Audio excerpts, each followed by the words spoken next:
Lectura del Santo Evangelio según San Mateo. Jesús dijo a sus discípulos: ¿Qué les parece? Si un hombre tiene 100 ovejas y una de ellas se pierde, ¿no deja las 99 restantes en la montaña para ir a buscar la que se extravió? Y si llega a encontrarla, les aseguro que se alegrará más por ella que por las 99 que no se extraviaron. De la misma manera, el Padre que está en el cielo no quiere que se pierda ni uno solo de estos pequeños. Palabra del Señor. Gloria a ti, Señor Jesús. Una vez más en el año, la liturgia de la Iglesia nos presenta la imagen de la oveja perdida y con ella a Jesús, el buen pastor. Y es una figura que no solo se menciona en diversos lugares en los Evangelios, sino incluso ya desde el Antiguo Testamento. Y es una figura que es muy apelante, porque nos muestra el corazón de Dios que está lleno de amor, de ternura, de compasión para con nosotros. Y nos apela mucho porque la compasión es un sentimiento muy humano, que brota de la identificación con el que sufre. Significa ponerte en la carne del otro, sentir con el que sufre, padecer con el otro. Es entrar en comunión con el que le está pasando mal, por más de que tú no hayas padecido aquello en carne propia, pero quieres llevar sus dolores contigo para de alguna manera poder aliviarlos. Por eso Jesús siempre se compadece de los hombres, porque se ha hecho uno de nosotros. Siendo pastor, también ha querido hacerse oveja. Es el Cordero de Dios, porque es el inocente que va a ser inmolado en vez de los culpables. Y nos invita a dejarnos consolar por Él, a no tener miedo, porque cuando sufrimos, cuando pecamos, cuando estamos mal, heridos, confundidos, cuando somos esa oveja extraviada, el Señor nos ofrece su consuelo, nos da su ternura. No le cerremos la puerta con nuestra soberbia. Dejemos al buen pastor que nos cargue sobre sus hombros, porque el Señor con su consuelo nos rehace. Cuando nos dejamos amar por su ternura y sostener en sus brazos, no solo nos restituye al camino, sino que nos rehace, nos da fuerzas renovadas, mayores aún, para que con un corazón humilde y arrepentido y lleno de amor de Dios, continuemos con mayor coraje este camino. Soy el Padre Juan José Paniagua y les doy a todos mi bendición en el nombre del Padre y del Hijo y del Espíritu Santo. Amén.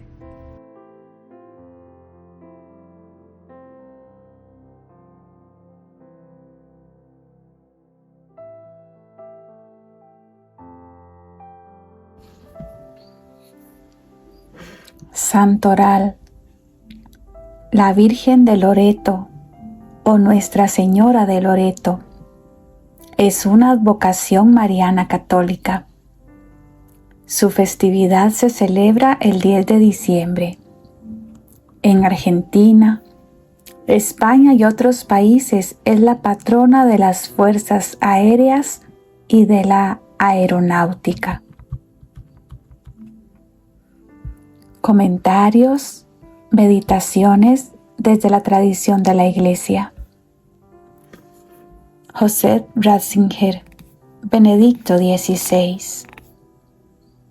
Jesús de Nazaret.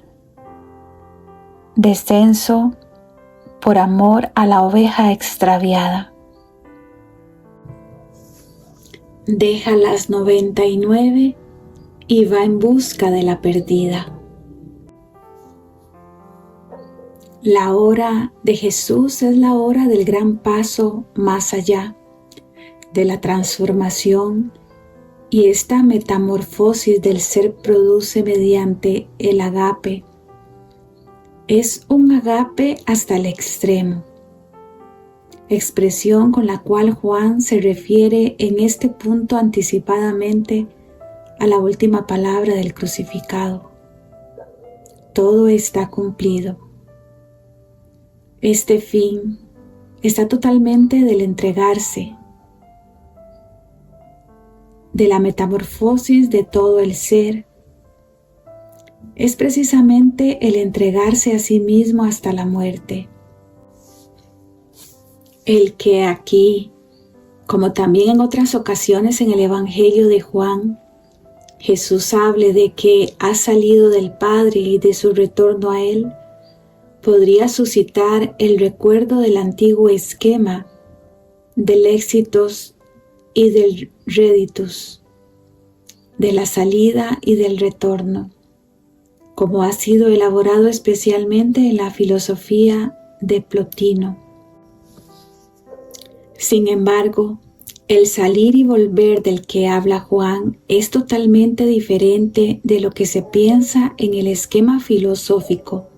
En efecto, tanto en Plotino como en sus seguidores, el salir que para ellos tiene lugar en el acto divino de la creación es un descenso que, al final, se convierte en un decaer desde la altura del único hacia abajo, hacia zonas cada vez más bajas del ser. El retorno consiste después en la purificación de la esfera material, en un gradual ascenso y en purificaciones que van eliminando lo que es inferior y finalmente reconducen a la unidad de lo divino. El salir de Jesús, por el contrario, presupone ante todo una creación, pero no entendida como decadencia, sino como acto positivo de la voluntad de Dios. Es también un proceso del amor que demuestra su verdadera naturaleza precisamente en el descenso, por amor a la criatura, por amor a la oveja extraviada, revelando así en el descender lo que es verdaderamente propio de Dios. Y el Jesús que retorna no se despoja en modo alguno de su humanidad, como si ésta fuera una contaminación. El descenso tenía la finalidad de aceptar y acoger la humanidad entera y el retorno junto con todos. La vuelta de toda carne. En esta vuelta se produce una novedad. Jesús no vuelve solo, no abandona la carne, sino que atrae a todos hacia sí. La metabasis vale para la totalidad, aunque en el primer capítulo del Evangelio de Juan se dice que los suyos no recibieron a Jesús. Ahora oímos que Él ha amado a los suyos hasta el extremo. En el descenso, Él ha recogido de nuevo a los suyos, la gran familia de Dios, haciendo que de forasteros se conviertan en suyos. San Bernardo Abad. Sermón. El motivo de la venida de Cristo. Sermón primero para el Adviento. Vuestro Padre del cielo no quiere que se pierda ni uno de estos pequeños. He aquí que el nombre del Señor viene de lejos, dice el profeta. ¿Quién lo podría dudar? Era necesario que en los orígenes ocurriera alguna cosa grande para que la majestad de Dios se dignara descender de tan lejos a un lugar tan indigno de ella. Sí, efectivamente había una cosa grande: su misericordia, su inmensa compasión, su abundante caridad. En efecto, ¿con qué finalidad creemos que Cristo vino? Lo sabremos sin gran esfuerzo, puesto que sus propias palabras y sus mismas obras nos revelan claramente la razón de su venida. Vino apresuradamente desde los montes a buscar la 100ª oveja extraviada. Vino por nuestra causa a fin de que las misericordias del Señor, así como sus maravillas, aparezcan con más clara evidencia a la vista de los hijos de los hombres. Admirable condescendencia de Dios que nos busca y gran dignidad del hombre así buscado. Si éste quiere gloriarse de ello, puede hacerlo sin aparecer un loco. no porque por sí mismo pueda hacer alguna cosa, sino porque es quien lo ha creado, que lo ha hecho tan grande. En efecto, todas las riquezas, toda la gloria de este mundo y todo lo que de él se pueda desear, todo es muy poca cosa e incluso nada en comparación de esta gloria de la que tratamos. ¿Qué es el hombre para que tanto de él te ocupes? Para que pongas en él tu atención. Meditemos el Evangelio con el libro de Cielo. El oficio del pastor era para los judíos una ocupación despreciable, que rebajaba socialmente al que lo ejercía. Ese oficio aparece en los escritos rabínicos al lado del jugador de dados, del usurero, del recaudador de impuestos. Sin embargo, Jesús no rehusó tomar la imagen del pastor que ama a sus ovejas para aplicarla a Dios, a sí mismo y a sus discípulos. De ordinario, el pastor cuenta por la tarde las ovejas de su rebaño. La cifra 99 significa que el pastor ha contado sus animales y se ha dado cuenta de que le falta una oveja, que se le ha extraviado. El pastor tiene 100 ovejas. Esto no representa una riqueza extraordinaria, pero sí un buen capital. Según los escritos rabínicos, 300 cabezas de ganado menor era un rebaño notable. El pastor de la parábola cuida personalmente su rebaño. Mateo dice que el pastor ha dejado las 99 en los montes. En la práctica, cuando los pastores pierden una oveja, no abandonan el rebaño, sino que lo encomiendan a algún compañero. Al encontrar a la oveja descarriada, se llena de alegría por haberlo vuelto al rebaño. La conclusión dada a los responsables de la comunidad es clara. De la misma manera, no es voluntad de vuestro Padre Celestial que se pierda uno solo de estos pequeños.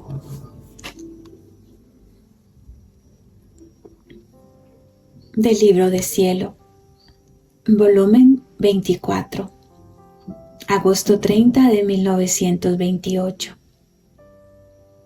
El lenguaje que Jesús tuvo en la redención y el que tiene para el reino de la divina voluntad son diferentes uno del otro. Dice Jesús: hija mía, mi lenguaje fue muy diferente en la redención de aquel que ha tenido para el reino de mi divina voluntad. Porque en la redención mi lenguaje debía adaptarse a personas incapaces, débiles, enfermas, sordas, mudas y ciegas, y muchas veces sobre el borde de la tumba. Por eso para hablar me serví de parábolas, semejanzas del bajo mundo, que ellos mismos podían tocar con la mano. Por eso ahora les hablaba como médico y les llevaba las medicinas para curarlos. Ahora como padre, que esperaba su retorno aunque fuesen hijos licenciosos. Ahora como pastor que iba en busca de la oveja perdida. Ahora como juez que no pudiendo atraerlas por vías de amor, buscaba atraerlas al menos con las amenazas y con el temor y tantas otras semejanzas.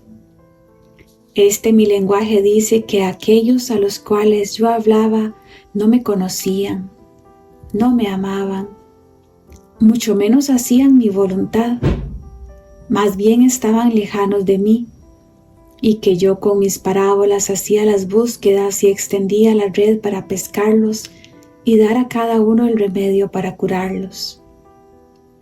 Pero cuántos me oían y yo aumentaba las búsquedas y las enseñanzas para dar luz a tantos ciegos, a fin de que salieran de su obstinada ceguera. Ahora ve cómo es diferente mi lenguaje que he tenido al manifestar las verdades sobre mi divina voluntad, que deben servir para los hijos del reino de ella. Mi lenguaje sobre el fiat ha sido como el de un padre en medio a sus amados y amantes hijos, todos sanos y que poseyendo cada uno mi misma vida en ellos, en virtud de mi querer, serán capaces de entender mis lecciones más altas. Y por eso he pasado más adelante, poniéndoles enfrente las bellas semejanzas del sol, de los cuerpos celestes, del cielo, del mismo modo de obrar divino que se extiende hasta el infinito, porque teniendo en ellos a mi fiat divino, tendrán en ellos a aquel que ha creado el cielo, los astros, el sol, y les dará virtud de hacer copiar en ellos todo lo que ha creado y sus mismos modos que tiene en su obrar divino. Estos serán los copiadores de su Creador, y por eso yo he sido tan magnánimo al manifestar las verdades acerca de mi fiat, lo que no hice en la redención, porque eran parábolas que contenían modos humanos y finitos, por lo tanto no tenían tanta materia para poderme extender tanto. En cambio, las semejanzas que respectan a mi voluntad son de modos divinos, y por lo tanto hay tanta materia para decir que se vuelven inagotables. ¿Quién puede medir la vastedad de la luz del sol y la intensidad de su calor? Nadie. ¿Quién puede dar un término al cielo y a las múltiples obras mías divinas? Oh, si tú supieras cuánta sabiduría, amor, gracia, luz he puesto al manifestar mis verdades sobre mi fiat divino, tú quedarías ahogada de alegría, tanto que no podrías seguir viviendo y amarías que el trabajo de tu Jesús fuese conocido, para hacer que un trabajo tan exuberante, que cuesta un precio incalculable, tenga su gloria y comunique sus benéficos efectos a las demás criaturas. Volumen 30. Mayo 8, 1932. Dios en todas sus obras da el primer puesto a la criatura. Hija mía, por lo tanto, solo siente la verdadera vida en sí cuando entra en mi divina voluntad, porque en ella la criatura ve con claridad su nada, y como esta nada siente la necesidad del todo, es decir, de aquel que la trae de la nada para vivir, y como se reconoce el todo, la llena de sí. Esta nada siente la verdadera vida, se encuentra en contacto inmediato de la santidad, de la bondad, potencia, amor y sabiduría divina. Reconoce en sí la potencia de la obra creadora, su vida palpitante y la necesidad extrema de esta vida divina. De otra manera siente como si en sí no hubiera vida. Es solo mi voluntad que hace reconocer su verdadera nada a la criatura, y a esta nada le va infundiendo su aliento continuamente para mantener siempre encendida la vida divina en ella, para hacerla crecer como obra digna de nuestras manos creadoras. Por el contrario, sin nuestra voluntad la criatura se siente como si fuera alguna cosa y el todo queda fuera de la nada. Tú estabas con nosotros cuando extendíamos el cielo y formábamos el sol. En aquel azul y en aquella luz te dábamos el lugar de honor y tú corrías en ellos, en cada acto del verbo hecho sobre la tierra, en cada pena, en cada palabra. Tú tenías tu puesto central y corrías en ellos como propiedad tuya. Ahora, no dábamos a la criatura en nuestro acto el puesto para hacerla estar inútilmente y para hacerla correr en ellos casi holgazaneando.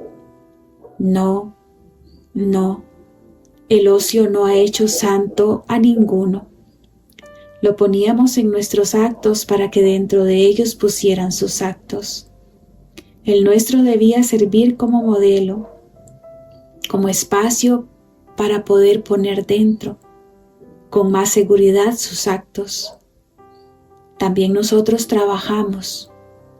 Amar es trabajar, y nuestro trabajo, como es amor, es obrante, vivificante, creante, sostiene todo y a todos. Por eso, a pesar de que las criaturas tienen su puesto en nuestras obras, oh, cuántas obras nuestras se ven vacías de los actos de las criaturas. Es más, ni siquiera las conocen y viven como si nada les hubiéramos dado. Por eso nuestras obras tienen un dolor y llaman incesantemente a aquella que mientras tiene su puesto en ellas, no se vale de ellas, ni con su amor trabaja junto con el trabajo de su Creador. Sin embargo, no finalizan los siglos sin que nuestras obras no tengan la finalidad para la que fueron hechas. Esto es, la criatura dentro de ellas obrando como centro de sus actos. Y estos serán aquellos que harán reinar mi divina voluntad como vida en sus almas. Volumen 27, noviembre 10, 1929. Solo los pequeños entran a vivir en la divina voluntad. Tú debes saber que en mi fiat divino solo los pequeños entran a vivir en su luz. Y a cada acto que hacen estos pequeños en mi divina voluntad, sofocan la voluntad de ellos, dándoles una dulce muerte al querer humano, porque en la mía no hay ni puesto ni lugar para hacerlo obrar. El querer humano no tiene ni razón ni derecho, pierde su valor delante a una voluntad, razón y derecho divino. Sucede entre voluntad divina y humana. ¿Cómo podría suceder a un pequeño niño que por sí solo le parece que sabe decir y que puede hacer alguna cosa? Pero si es puesto junto a uno que posee todas las ciencias y es perito en las artes, el pobre pequeño pierde su valor, queda mudo y no sabe hacer nada, y queda fascinado y extasiado del bello decir y del buen obrar del sabio. Hija mía, así es como sucede. El pequeño sin el grande se siente que es alguna cosa. En cambio, ante el grande se siente más pequeño de lo que es. Mucho más delante a la alteza e inmensidad de mi divina voluntad. Gloria al Padre, al Hijo y al Espíritu Santo, como era en un principio, es ahora y siempre, y por los siglos de los siglos. Amén. Fiat.